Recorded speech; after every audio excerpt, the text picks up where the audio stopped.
블랙리스트 공방 지금 유진용 전 장관을 통한 증인 신문이 이루어지고 있는 것으로 전해지고 있습니다. 변호사님 어떻게 보여야 할까요? 김기춘 전 실장은 서류 봉투를 들고 왔고요. 조윤선 전 장관 전보다는 조금 더 수척해진 모습이 아닐까. 이 수감 생활에 적응이 조금 어렵지 않나 할 정도로 안쓰럽다라는 이야기를 하시는 분들도 있거든요. 쉽지 않은데 이제 지금 두 사람 다 부인하는데 특히 이제 김기춘 전 실장 같은 경우는 이 블랙리스트 자체에 대해서 이것이 법률적으로 과연 범죄가 되겠느냐 그 점에 관해서 치열하게 다투고 있고 저렇게 피고인 입장에서 직접 서류 들고 이렇게 오는 경우도 있습니까? 예, 뭐 가지고 올 수도 있죠. 대부분 이제 변호사가 들고 오는데 본인이 직접 보고 이제 뭐 반박을 할 필요가 있으면 가지고 올 수는 있죠. 취재진 앞에서 자신의 의지, 오늘 오해다, 그리고 편견이다, 희생양이라는 이야기도 나왔다고 하던데 그 입장을 저렇게 화면을 통해서 전달하고자 하는 의지가 있었을까요?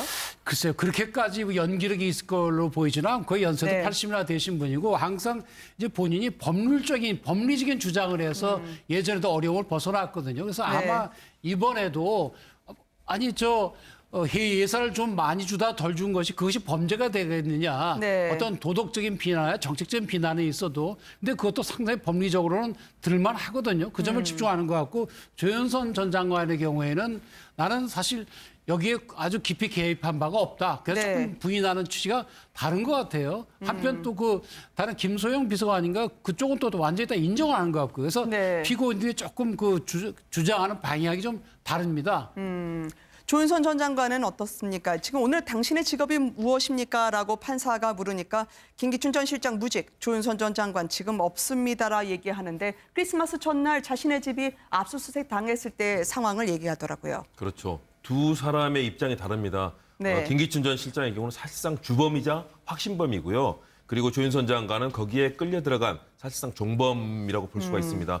김기춘 실장은 1960년 검사 사법고시를 통해서 검사로 임용된 뒤에 57년 동안 사실상 유신헌법을 만들고 이런 이념적인 전쟁에 아주 능수능란하고요. 그동안에 모든 부분을 집권층을 위해서 어쨌든 모든 법리적인 지식을 활용해서 그런 공고한 그 역할을 해온 분이거든요. 지금도 마찬가지로 이런 부분에 있어서 이분은 민주주의적이라든가 또는 개인의 자유, 이런 예술의 표현의 자유 이런 부분보다는 역시 국정에서의 안정성에 항상 중심을 뒀기 때문에 이 부분을 법리적으로 따져봤을 때는 예술의 자유를 제한한 것은 아니다.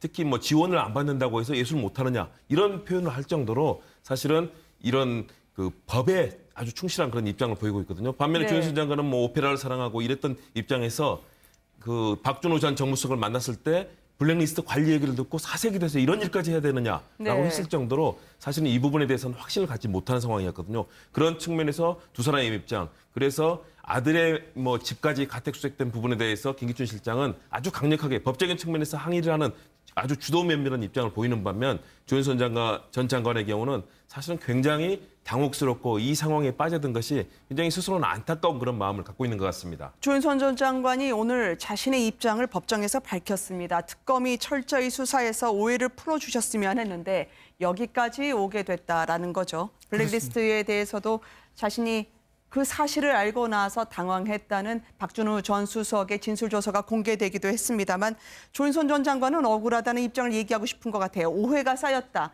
과거에 문화계의 가장 든든한 후원자 격으로 보도됐던 사람 아니었습니까? 그렇습니다. 그래서 제가 이 방송에서 한두 달 전에도 그런 말씀을 한번 드렸던 것 같은데요.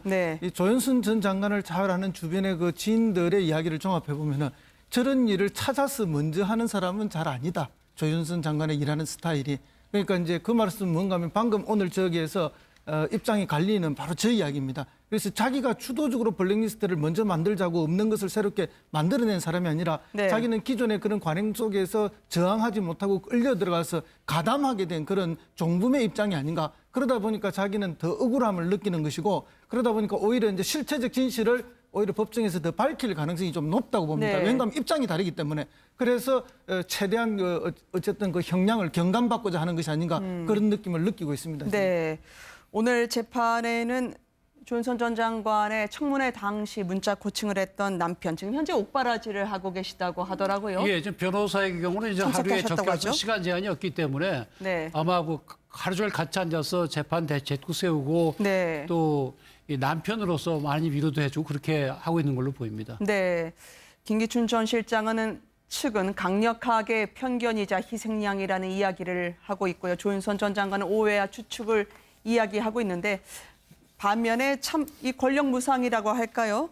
함께 일했던 비서관의 경우는 내가 저항하지 못한 부분에 대해서 윗사람의 지시에 반박을 하지 못한 부분에 대해서 부끄럽다라고 이야기를 하던데 당시에 김기춘 전 실장은 방청석을 향해서 조금은 좀 곱지 않은 얼굴을 보는 듯하고 조윤선 전 장관은 멍한 표정이 눈에 띄었다라고 하는 취재진의 전언이 있었습니다. 그렇습니다. 그러니까 결국은 저 블랙리스트를 만들게 된 최고의 책임자가 누구냐? 어디서부터 시작이 됐느냐? 그건 결국은 박근혜 전 대통령과 최순실 씨가 뭐 좌파들의 문화 활동이나 문화 예술에 있어서 좌파의 침투 부분을 걱정하고 그런 말들을 네. 함으로써 그것을 구체적으로 실현해내고 주도한 사람이 김기춘 비서실장이고 그 밑에 비서관들이나 수석들은 그 지시에 따라서 간 것으로 지금 전체적인 윤곽이 그려지고 있지 않습니까? 근데 권력이라는 게 최정점에 있는 권력에서 지시했을 때 그 같이 일하는 사람들이 거부하기가 매우 어렵죠. 왜냐하면 거기에 대해서 비판적 생각이나 다른 생각을 말하면 바로 거기에서 제외되고 사라져야 되는 그런 문제가 있으면 배제되는 네. 거죠.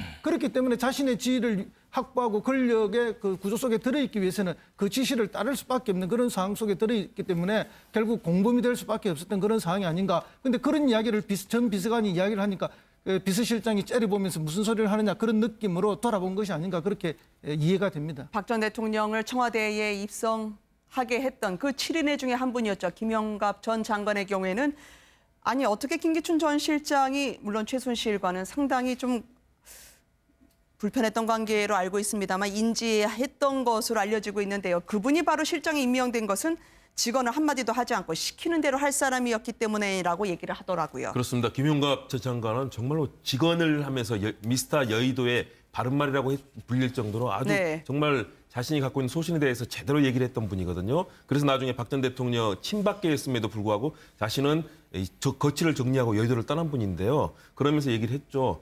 김기춘 실장의 경우는 바른 말을 절대 직언을 한마디도 하지 않을 사람이다. 윗사람이 시키는 대로 할 사람이다. 사실은 김기춘 실장은 그런 삶을 살아왔습니다.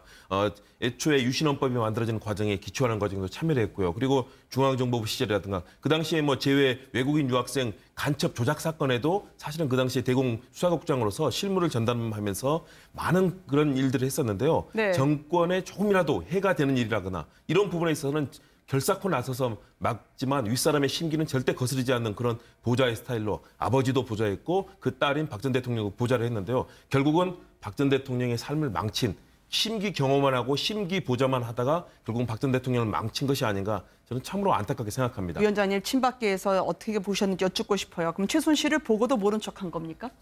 아니 저는 친박하는 건 이미 다 지나갔고 네. 이제는 전부 다 이 치박밖에 없습니다. 네, 그래서 제가 말씀드리고 싶은 것은 반대의 의견을 좀 말씀드리면은 네. 저는 김기춘 실장이 이 박근혜 대통령의 귀와 눈을 반틈 막았다고 생각합니다. 네. 한쪽 귀 한쪽 이 눈을 막아버린 것이 이 블랙리스트의 내용을 보더라도 좌파 우파를 가르는 느낌이 네. 들었고 특히 문화계 쪽에서 이 진보라고 생각되는 사람들을 전부 다 블랙리스트에 넣고 한 것들을 보면은 이 비서실장으로서 맡아나가면서 거기서부터 문제가 시작되었다고 판단합니다. 네, 지금 이분 김기춘 전 실장, 조윤선 전 장관의 구치소의 영치품을 저희가 한번 취재를 해보니까요. 신앙서적을 대부분 들여오셨더라고요. 혼자 있는 시간이 많아서 그럴까요?